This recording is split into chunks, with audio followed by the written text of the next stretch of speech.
Pardi police station ખાતે ઈદ અને રામનવમી તહેવારને લઈ શાંતિ સમિતિની બેઠક મળી।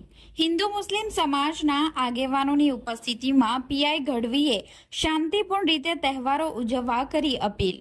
આગામી દિવસોમાં આવતા પવિત્ર તહેવારોની હર્ષોલ્લાસ સાથે અને શાંતિપૂર્ણ વાતાવરણમાં ઉજવણી થાય તે હેતુથી આજે પારડી પોલીસ સ્ટેશન ખાતે શાંતિ સમિતિની એક બેઠક યોજાઈ હતી।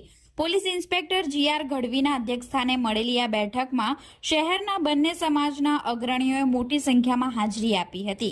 આગામી 21મી માર્ચના રોજ ઈદ અને 26મી માર્ચના રોજ રામનવમીનો પર્વ છે। આ બંને મોટા તહેવારો નજીક હોવાથી કાયદો અને વ્યવસ્થા જળવાઈ રહે તે માટે પીઆઈ જીઆર ગઢવીએ વિસ્તૃત ચર્ચા કરી હતી।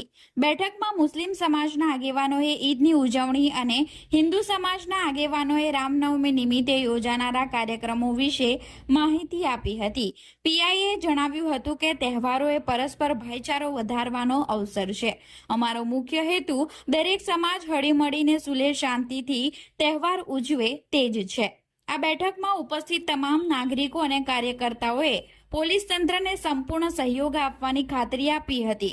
બંને સમાજના આગેવાનોએ એકબીજાના તહેવારોને સન્માનપૂર્વક વધાવવાની તૈયારી દર્શાવતા બેઠક ખૂબ જ સકારાત્મક અને સફળ રહી હતી।